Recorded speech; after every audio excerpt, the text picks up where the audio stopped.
Listen up, get ready, I'm not gonna take no more. There's a revolution, a revelation going on in my soul. Buckle up, get ready, we're not gonna sit. Hey, we're back with more live from the Heartland, and now it's time for what's become kind of regular deal here, a cousin report. I do go to family for help and support, particularly when they've got something good to say, and I'm in touch with my cousin, Adam James, who lives out there in California, and we got to know each other when he was playing football at Northwestern a number of years back. He went back to California. We did work in a couple of Andy Davis movies together, and he's gotten involved in films. We're both members of the Screen Actors Guild. But we're going to do a little talk with him. We're calling it the Cousin Report, and he's going to talk a little bit of sports. Then we're going to talk a little bit about movie industry, and then we're going to talk a little bit about a project he's involved with. So in rapid succession, on your mark, get set, go. What do you got in sports, Adam, and how are you? I'm doing fantastic. It's great to see you, and hello to everybody there in the Heartland. Always appreciate being on and having a chance to talk with you and talk a little sports, politics, movies, all that fun stuff. Right on. On the sports scene, there's a couple controversial things.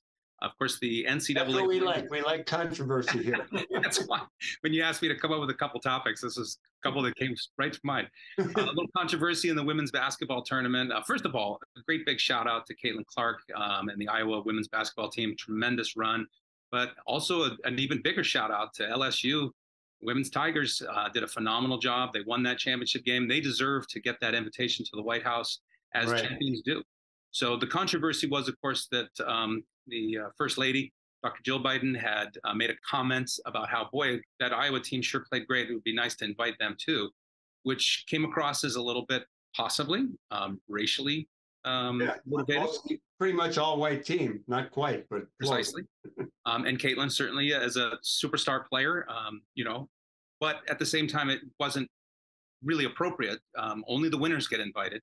Right. And so it did come across as a little unusual, but she quickly backtracked, didn't intend to make that kind of a statement. There's sometimes, in all of our lives, there's moments where these deep feelings and thoughts that maybe we don't act on often come up. And maybe Jill made a mistake in saying those words. But I don't think the intent was malicious. And I'm glad that people were able to move past it, not make it a big negative out of something truly positive. Do you have anything on the hand? I'm getting the ring and you don't have one. Yes, well, obviously, whenever champions get that final moment, they'll sometimes let out some of those emotions. It's an incredibly stressful process to get there, to then play that game and achieve that success. So there's moments that maybe aren't 100% appropriate, but I don't think she was out of line. She was showing the finger, I'm getting my ring, you ain't. And then the other thing was the John Cena, you don't see me. So it was just a little bit of fun, a little bit of trash talking.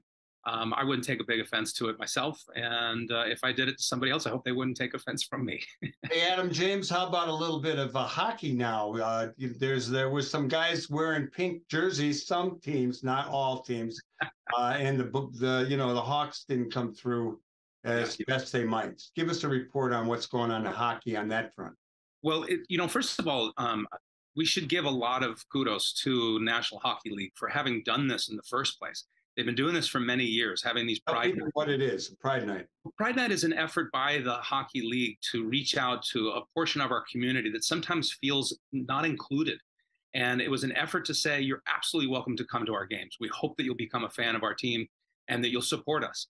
And so they started having these once a year, one night during the season. They encourage people who are part of that community to come out, and they do things like wear warm-up jerseys that have the assembly, the various colors and patches to show that they're supporting that community. Unfortunately, there were a few players who, for various reasons, often political, often religious, have refused, and so National Hockey League's been kind of a tough spot there. I encourage them to continue to work through it. I encourage those people who believe that putting on a jersey of a certain color means that they're endorsing a certain lifestyle. I would encourage them to think deeper about that. Just because you wear a rainbow shirt doesn't mean that you are saying, I'm that way. It's okay. So I hope that they're okay with everybody else being what they are in life, because that's true freedom. That's real American life. You're a guy. Right on. Okay, so we got it's the opening of the baseball season. There's a quarterback controversy. There's another pro football league just started. And who knows what else? What do you got next?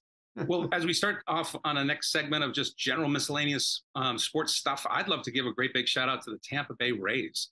They are an amazing program. Each year, they have a lot of challenges as far as facing up against the New York Yankees, the Boston Red Sox, and the other teams that have a much bigger program in place, have been in the league longer. Each year they come out exactly with more money, but each year the Rays come out with a great team. And this year they're just starting off the season on fire.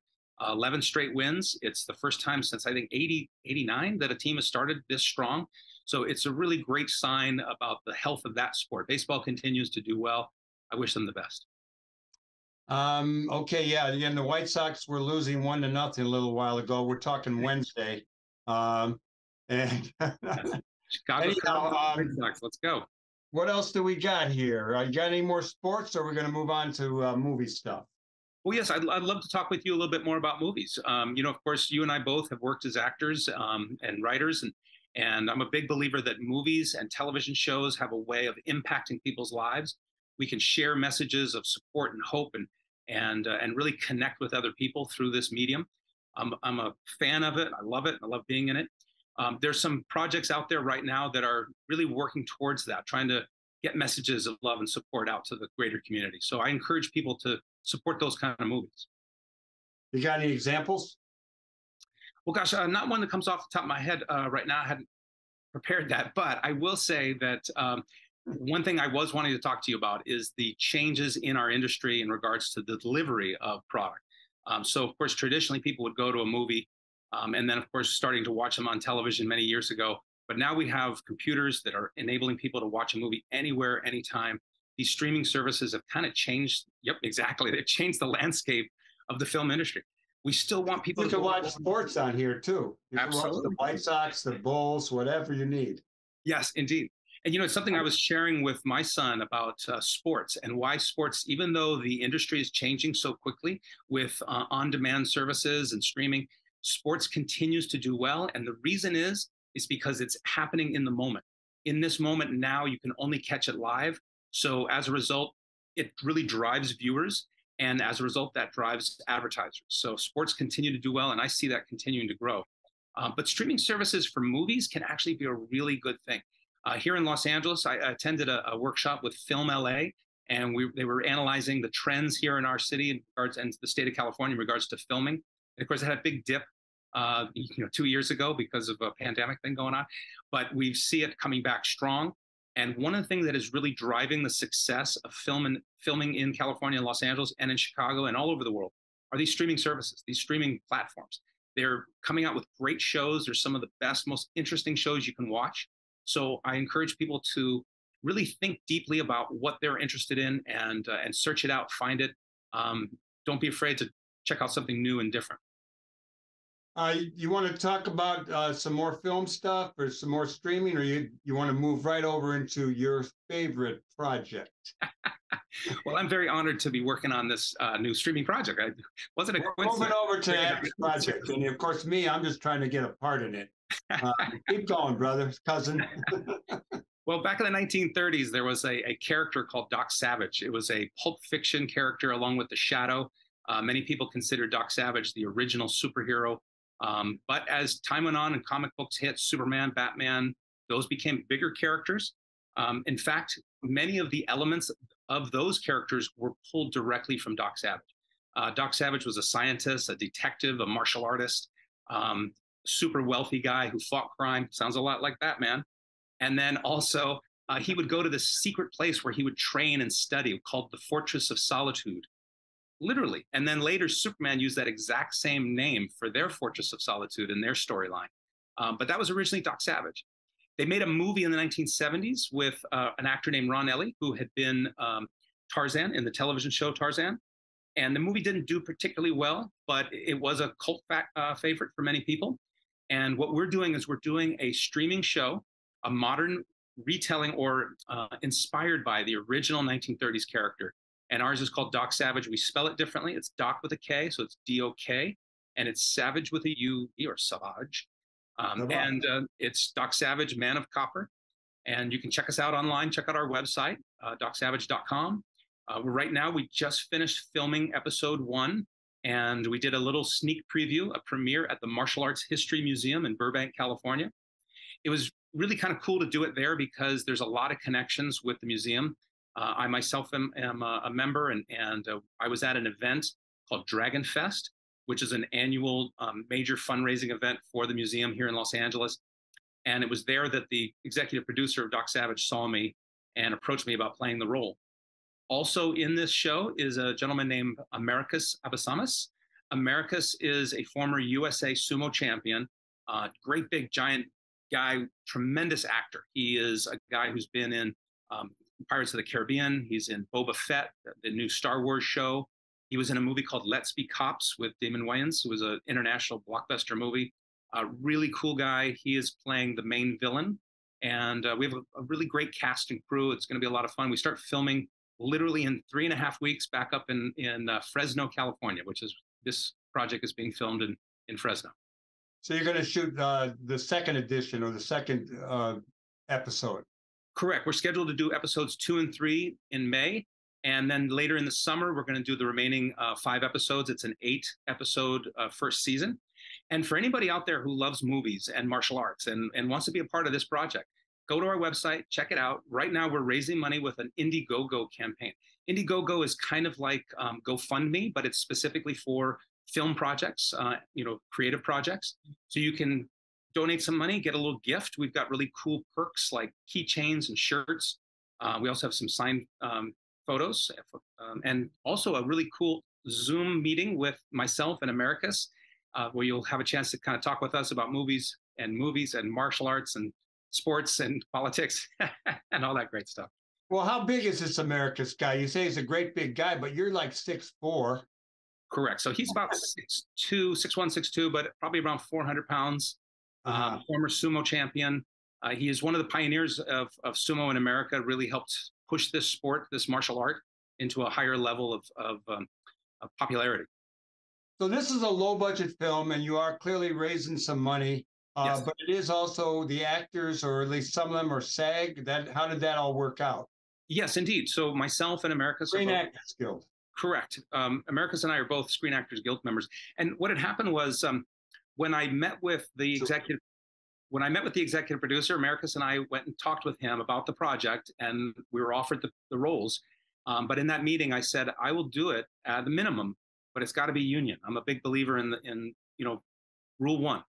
For our union, it's never work non-union. That's our number 1 rule. So I accepted the role, but under the agreement that it would be a Screen Actors Guild role for me. Adam, let me ask you, we got a few minutes left. What are some of the favorite movies that you, or newer movies that you might want to tell people they should see and give them a little information? I mean, I'm waiting for a good Western. I don't know if you got any of those, but what have you been watching? Well, I do watch a lot of these streaming shows. We have Disney Plus. We have a variety of other ones, HBO streaming and a few others. And we love to watch these really cool shows. Another thing my son and I love to watch is anime. Anime, of course, is Japanese animated shows. What a lot of people don't know is that in Japan, these type of shows are adult, or many of them are adult. There's also children's shows. But here in America, we tend to think of animated shows as for children or cartoons. But in Japan, it's just how it's been for generations. It's a high level of creativity. It's a high level of artistry. And in fact, there was a movie that came out about 1.5 years ago in Japan that is called Demon Slayer. And it was actually a movie that came after season 1 on television and before season 2 kicked off. This movie, when it came out in Japan, became the highest grossing movie in the history of movies in Japan, an animated movie. And so it's just an example of how popular that form of entertainment is there. When you watch anime here as an American citizen, you'll find that it's very creative. The storytelling is very in-depth. The character development is fascinating. I encourage people to check it out. The other thing to know about anime is there's a wide variety of genres within anime. So if you're into mystery, if you're into action, if you're into superheroes, they got that. If you're into romance, comedy, there's animes that are specifically about that as well. You know, you're clearly into eating healthy food. You've always been working out. Sure. You're a serious athlete. You were. You've worked in a lot of health clubs. You're playing Dok Sauvage in a movie. How about giving our listeners, our viewers, a little bit of health tips, whether about weightlifting, food, exercise, whatever. Give us some tips. And I'll try to keep it brief, but you've opened up a Pandora's box here. Well, you'll be back on once a month. So I'm part of an organization called the National College of Exercise Professionals, or NCEP. You can check out our website, ncepfitness.com. We certify personal trainers across the country on holistic personal training, holistic fitness. We also advocate what's called functional training, which is where instead of sitting on machines, you move with your body. You do body weight exercises, calisthenic type exercises, free weights. This is where we believe you become more truly fit. We also advocate what we call the 5 principles of fitness. Number 1 is attitude. Having a positive attitude, having a belief in yourself, that's the key to having great success in anything. And the same is true for fitness. The next is nutrition. And we believe that you should obviously be eating healthy. We have 5 points that we advocate for nutrition. Drink lots of water, eat small meals throughout the day, watch your fat intake, avoid refined foods, especially sugar, and proper supplementation. And then we also believe in cardiovascular training. You should be doing that regularly. We believe in, of course, resistance training, emphasizing the functional training approach. And then another thing that we advocate is flexibility or range of motion training. Everybody should be doing that regularly as well. Keep your body limber and light and fluid. Right on, Adam. You're good. I'll try to step it up a little bit. I do go in the pool pretty much every day. Eat pretty well. A lot of small meals. You have one right after this show. You've always been an inspiration for me, Michael. You're a tremendous. You're an inspiration for me, and I look forward to just so our listeners and viewers know, your dad, my dad's youngest brother, and my last living member of that generation, had pulled together a family Zoom on Sunday afternoon, which interferes with the White Sox, the Bears, a lot of other stuff, but it's been wonderful to meet some distant cousins and to talk. And it's always good to see you, and I'll see you on Sunday. Fantastic. Thanks for coming on, Adam James. Thanks for having me.